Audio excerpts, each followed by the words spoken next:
Hello, people. Welcome back to my channel Becoming Proactive with Soumya Agarwal, and this is the part 2 for Caro 2020. तो इस part में हम लोगों को clause number 10 से start करना है. Again I am repeating it that in case you have not watch the memory technique video, जो कि 10 मिनट्स का वीडियो जिसमें मैंने सारे क्लॉज नेम्स आपको सीक्वेंस वाइज याद करवाए हैं, तो अब वो जाकर ज़रूर देख लेना. ठीक है, या तो इस वीडियो के पहले पहले देख लोगे तो ज़्यादा अच्छा रहेगा, वरना बाद में तो डेफिनेटली देख लेना, अदरवाइज़ थोड़ा सा डिफ़िकल्टी हो सकती है आपको समझने में. एक बार मैं उसको रिपीट कर देती हूँ, क्लॉज नंबर 10 से 21 तक की मेमोरी टेक्निक, एंड फिर हम लोग डिस्कशन स्टार्ट करते हैं. तो क्लॉज नंबर 10 से 21 की जो मेमोरी टेक्निक थी वो ये थी कि जो ओनर थे, जिनके पास में जिनसे मैंने लैपटॉप लिया था, मिस्टर जेठालाल, और ही हर्ड अबाउट IPOs. उनको IPOs के बारे में पता लगा था, तो उनकी इच्छा हुई that he should try with IPOs. Investment उनको IPOs के थ्रू करने की इच्छा हुई. ठीक है, तो उन्होंने क्या किया, इसके बारे में पता लगाया, तभी उनको किसी ने बताया कि कंपनी में फ्रॉड भी हो सकते हैं. तो ज़्यादा डिटेल में जानने के लिए what he did, he went to Nidhi. Nidhi कौन थी? उनकी एक रिलेटिव थी, और वो एक इंटरनल ऑडिटर भी थी. ठीक है, तो इस इंटरनल ऑडिटर ने कहा कि तू ज़्यादा टेंशन मत ले, तू दो चीज़ें चेक करियो. एक तो तू चेक करियो NRC, दूसरा तू चेक करियो RRAA. So what is NRC? NRC is non-cash transactions. Then you're registered under RBI, that means 45IA, और C for cash losses. RR और AA क्या है? Resignation by auditor, then financial ratios, then unspent amount, और adverse remarks. ठीक है, तो RRAA ये था. ठीक है, तो अब हम लोग स्टार्ट कर लेते हैं with the explanation of clause number 10. तो ये किसके बारे में बात करता है? IPO के बारे में. तो इसमें आपको बेसिकली क्या बताना होगा, इसमें आपको ये बताना होगा कि मतलब अगर कंपनी ने मनी रेज़ किया है IPO इशू करके, इनिशियल पब्लिक ऑफ़र, अगर उस कंपनी ने जिसका आप ऑडिट करने जा रहे हो उसने IPO या तो कंपनी ने अगर IPO के थ्रू या FPO के थ्रू पैसा रेज़ किया है, तो जिस पर्पज़ के लिए कंपनी ने वो पैसा रेज़ किया उसी के लिए यूटिलाइज़ किया है. और अगर ऐसा है कि डिफरेंट पर्पज़ के लिए उसने यूटिलाइज़ कर लिया, तो उसकी डिटेल्स जो हैं वो आपको मेंशन करनी होगी अपनी ऑडिट रिपोर्ट में. If not, the details together with delays और डिफ़ॉल्ट एंड सब्सिक्वेंट रेक्टिफिकेशन. और क्या कंपनी ने उसको रेक्टिफाई किया है. सपोज़ जैसे विद इन गिवन टाइम में उसने यूटिलाइज़ नहीं किया, डिफरेंट पर्पज़ के लिए यूज़ कर दिया, तो all this you have to mention in your audit report. ठीक है, एक चीज़ और इसमें कवर्ड है IPO वाले पॉइंट में, कि क्या कंपनी ने कोई प्रेफरेंशियल अलॉटमेंट या प्राइवेट प्लेसमेंट किया है. ठीक है, अगर ऐसा कुछ है तो कंपनी को किससे कंप्लाई करना होगा? 42 और सेक्शन नंबर 62, 42 एंड 62. ठीक है, इसके साथ में कंप्लाई करना होगा. तो और अगर कंप्लाई नहीं किया है तो उसके साथ में again in your audit report you have to mention the amount, and ये मेंशन करना होगा कि there is a non compliance. ठीक है, फिर इसके बाद में हम अपने नेक्स्ट क्लॉज पे आ जाते हैं. क्लॉज नंबर 10 ख़त्म हो गया यहाँ. ठीक है, 11th वाला बात करता था फ्रॉड के बारे में. तो अगेन ये बहुत ईजी सा है. अगर कोई भी फ्रॉड हुआ है कंपनी का, तो इफ़ यू हैव नोटिस और फाउंड दैट कोई भी कंपनी का फ्रॉड हुआ है, तो उसका नेचर और amount involve you have to indicate in your audit report. साथ ही में जो आपका सेक्शन नंबर 143 है ना, तो आपको ये देखना होगा whether any report under subsection 12 of section 143 has been filed by the auditors in form ADT4. तो क्या कोई ऐसा फॉर्म फाइल हुआ है या नहीं हुआ है. ठीक है, तो ये चीज़ आपको चेक करनी होगी. एंड साथ ही में ऑडिटर ने विसल ब्लोअर कंप्लेंट्स जो हैं वो कंसीडर करी हैं या नहीं करी हैं. तो विसल ब्लोअर कंप्लेंट्स क्या हो गई, आपको कुछ डॉक्यूमेंट नहीं दिख रहा है, लेकिन आपको पता लगा है कहीं से कि कंपनी इलीगल एक्टिविटी में इन्वॉल्व है. तो अगर कुछ भी ऐसा है, ठीक है, विसल ब्लोअर कंप्लेंट्स अगर आपको कुछ भी मिली हैं, तो अगेन आपको उसका इंडिकेशन देना होगा, बिकॉज अपने पार्ट पे आपको बहुत क्लीन रहना है. ठीक है, आपको रीजनेबल एश्योरेंस देना, दैट मीन्स हायर, जितनी हाईएस्ट हो सकती है बेसिकली. ठीक है, अपने पार्ट से जितनी भी हाईएस्ट हो सकती है उतनी हाईएस्ट आपको रिपोर्ट देनी है. ठीक है, फिर उसके बाद में 12 क्लॉज बात करता है निधि के बारे में. तो निधि कंपनी की बात हो रही है यहाँ. ठीक है, तो निधि कंपनी में 3 बातें आपको चेक करनी है, कि एक तो नेट ओन फंड्स और डिपॉजिट्स का जो रेशियो है वो 1:20 है. फिर उसके बाद में निधि कंपनी के ऊपर ना एक ऑब्लिगेशन होती है कि उसको 10% अनएनकम्बर्ड टर्म डिपॉजिट जो है वो मेंटेन करना होता है. तो अगर ऐसा मेंटेन कर रखा है तो ठीक है, नहीं कर रखा है तो फिर आप उस चीज़ को रिपोर्ट करोगे. फिर उसके बाद में अगर कोई भी डिफ़ॉल्ट हुआ है इंटरेस्ट के रीपेमेंट में या प्रिंसिपल के रीपेमेंट में, तो वो डिफ़ॉल्ट और जो भी पीरियड में डिफ़ॉल्ट हुआ है that you have to mention, ठीक है। तो यहाँ पे आपके 12 क्लॉजेस खल्लास हो गए हैं। 13th हमारी बात हो रही थी रिलेटिव के बारे में। तो यहाँ रिलेटिव से मतलब है रिलेटेड पार्टी। तो रिलेटेड पार्टी में क्या क्या आएगा, एक तो आपका आएगा 177 और 188 के साथ में कंप्लायंस हुआ है या नहीं, एंड जो भी डिटेल्स हैं वो फाइनेंशियल स्टेटमेंट्स में डिस्क्लोज्ड हैं या नहीं है, और एज पर रिलेवेंट एएस और इंडियस हैं या नहीं। एएस कौन सा अप्लाई होगा रिलेटेड पार्टी ट्रांजेक्शन्स पे, एएस नंबर 18 और इंड एएस 24 है, ठीक है। फिर उसके बाद में 14th वाला क्लॉज किसके बारे में बात करता था, निधि कौन थी, इंटरनल ऑडिटर। तो यहाँ बात हो रही है इंटरनल ऑडिट की। तो क्या कंपनी का इंटरनल ऑडिट जो सिस्टम है वो उसके नेचर और साइज़ के अकॉर्डिंग है, ऐसा तो नहीं कि साइज़ बहुत बड़ा है कंपनी का और इंटरनल ऑडिट ज़्यादा अच्छा है ही नहीं। तो प्रॉपर सिस्टम होना चाहिए एज पर द कंपनी, ठीक है। साथ ही में whether the reports of internal auditors for the period under audit were considered by the statutory auditor, और अगर कंसीडर नहीं कर रहा है तो करो, इंटरनल ऑडिटर की रिपोर्ट इज़ वेरी इंपॉर्टेंट, वो उससे आपको बहुत सारे पॉइंट्स मिलेंगे, ठीक है। फिर उसके बाद में 15th वाला क्लॉज जो है वो बात करता है, अब यहाँ पे बात हो रही है निधि ने क्या बोला था, दो चीज़ें चेक करने के लिए, एनआरसी और RRAA। तो N for non cash transactions. तो कोई भी नॉन कैश ट्रांजेक्शन्स हुए हैं कंपनी के या तो डायरेक्टर्स के साथ में या और कोई भी अगर कनेक्टेड है कंपनी के साथ में, तो वो सारे के सारे 192 सेक्शन के हिसाब से होने चाहिए, ठीक है। फिर उसके बाद में 14th वाला बात करता था are for registered under 45IA। तो ये किसके बारे में बात करता है, क्या वो कंपनी को आरबीआई के अंडर में रजिस्टर होने की ज़रूरत है, ठीक है, और या फिर whether the company has conducted any non-banking financial or housing finance activity without a valid certificate of registration from RBI। मतलब कुछ कंपनीज ऐसी होती हैं, 45IA बोलता है कि इन पर्टिकुलर कंपनीज को RBI एक्ट के अंडर आना चाहिए, ठीक है।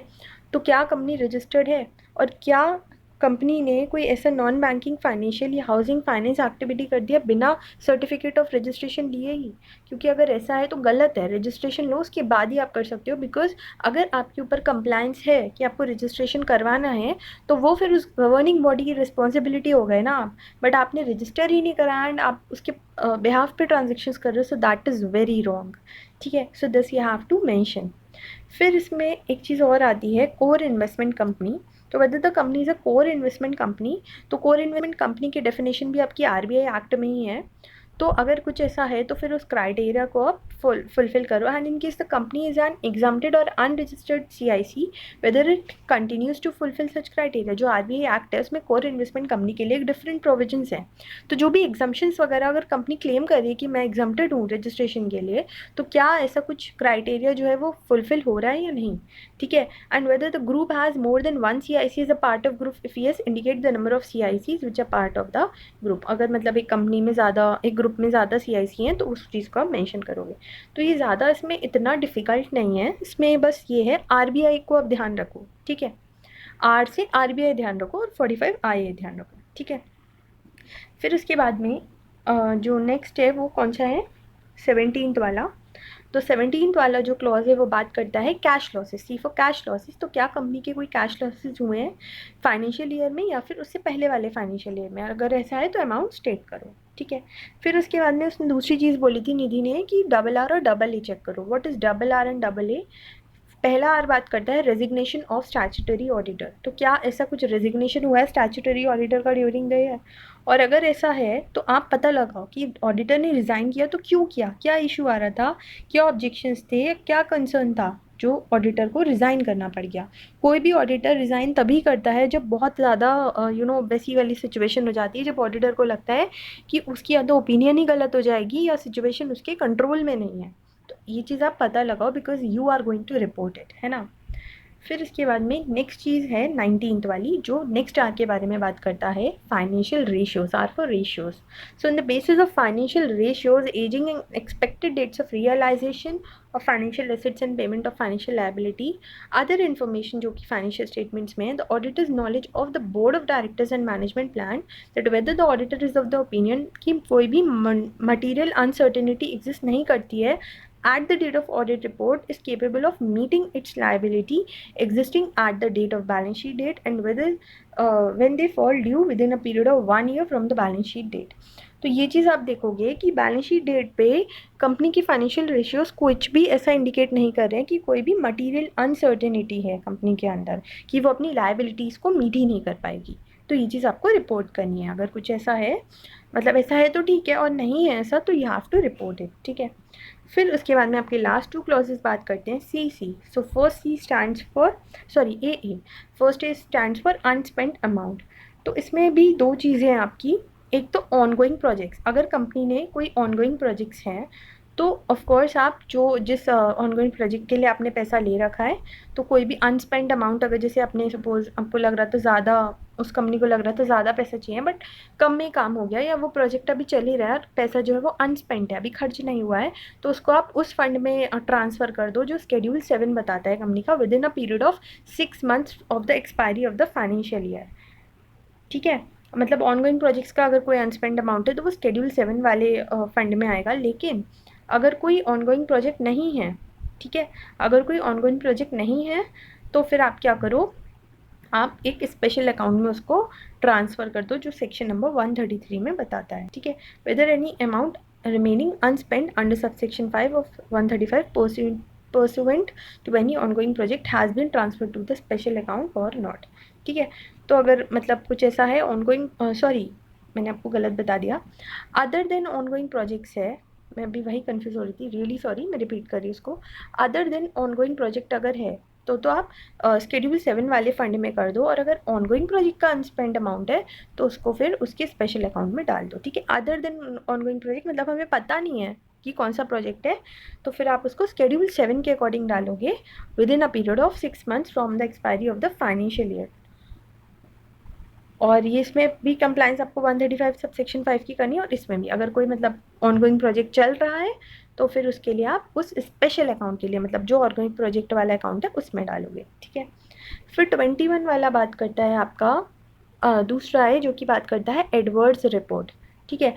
तो आपको ये पता लगाना है कि क्या कोई क्वालिफिकेशन से एडवर्स रिमार्क हैं बाय द रिस्पेक्टिव ऑडिटर्स इन कारो reports of the companies included in the consolidated financial statements. मतलब कंसोलिडेटेड फाइनेंशियल स्टेटमेंट्स जो हैं, क्या उसमें मतलब कुछ एडवर्स रिपोर्ट है। देखो कंसोलिडेटेड फाइनेंशियल स्टेटमेंट्स वैसे तो पूरा अलग चैप्टर ही है, लेकिन फिर भी सपोज़ आप कंपनी ए का कर रहे हो ऑडिट, और कंपनी बी जो है वो उस कंपनी ए के साथ ही कंसोलिडेटेड फाइनेंशियल स्टेटमेंट्स में आती है। सपोज ए बी है, ठीक है, तो ए का आप कर रहे हो, बी का किसी और ने किया, तो बी वाली में अगर कुछ ऐसा है एडवर्स रिपोर्ट, एडवर्स रिमार्क, तो आपको ये देखना है कि कंसोलिडेटेड वाली रिपोर्ट में क्या कुछ ऐसा आ रहा है। If yes you have to indicate the details of companies and the paragraph number of CARO report जिसमें वो क्वालिफिकेशंस या एडवर्स रिमार्क्स आ रहे हैं, ठीक है। तो whether there have been any qualifications or adverse remark by the respective auditors of the companies included in the consolidated financial statements, या फिर कंसोलिडेटेड फाइनेंशियल स्टेटमेंट्स का अगर ऑडिट हुआ है और उसमें कोई एडवर्स रिमार्क है, तो ये आपको इसमें इंडिकेट करना है कि क्या इशू था और किस पैरा में क्या रिमार्क है अपनी ऑडिट रिपोर्ट में, ठीक है। तो जो मतलब कंपनीज उस कंसोलिडेटेड फाइनेंशियल स्टेटमेंट्स में आ रही हैं उनका ज़रूरी थोड़ी है सबका आप ही नहीं किया हो। तो अगर कुछ ऐसा है तो you have to state if yes indicate the details of the companies कि इस कंपनी में एडवर्स रिपोर्ट है, और पैराग्राफ नंबर की इस पैराग्राफ नंबर में ये रिमार्क है, ठीक है। तो यहाँ पे आपके सारे के सारे 21 क्लॉजेज जो हैं वो कंप्लीट हो गए हैं, ठीक है ना। तो ये देखो ये क्वेश्चंस जो हैं वो भी बहुत ज़्यादा ईजी से ही हैं। फोर्थ वाला एक है reason to be stated for unfavourable or qualified answers where in the audit report the answer to any of the question referred to in the paragraph 3 is unfavorable or qualified, the auditor's report shall also state the basis उसको state करना होगा कि ये क्यों unfavorable या qualified है। and where the auditor is unable to express any opinion his report shall indicate such fact together with the reasons कि क्यों भाई मैं कोई ओपिनियन नहीं दे पाया। पहली चीज़ ये बोल रहे हैं अगर कोई अनफेवरेबल ओपिनियन है तो उसको आप वेरीफाई करो कि क्यों ये आपकी निगाह में अनफेवरेबल है। फिर एक चीज़ वो ऑडिटर दूसरी चीज़ बोल रहा है कि मैं तो कुछ बोलने की कंडीशन में नहीं हूँ, तो उसमें आपको बताना होगा कि क्या फैक्ट्स आपको रोक रहे हैं जो आप ओपिनियन भी नहीं दे पा रहे हो, ठीक है। तो ये रीज़न जो है वो आपको इंडिकेट करना होगा। तो ये क्वेश्चंस आप प्लीज़ इसको रीड कर लेना। देखो ये वाला मैं एक पढ़ दे रही हूँ। Should the auditor examine the cost record in detail by reporting under CARO. तो क्या ऑडिटर को कॉस्ट रिकॉर्ड को एग्जामिन करना होगा।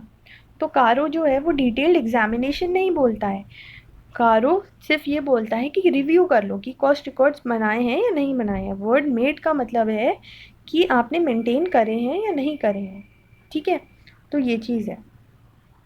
सो आई होप कि ये 21 क्लॉजेस का एक्सप्लेनेशन आपको क्लियर हो गया। कोई भी डाउट हो तो you can feel free to comment down, मैं डेफिनेटली आपकी हेल्प करूँगी।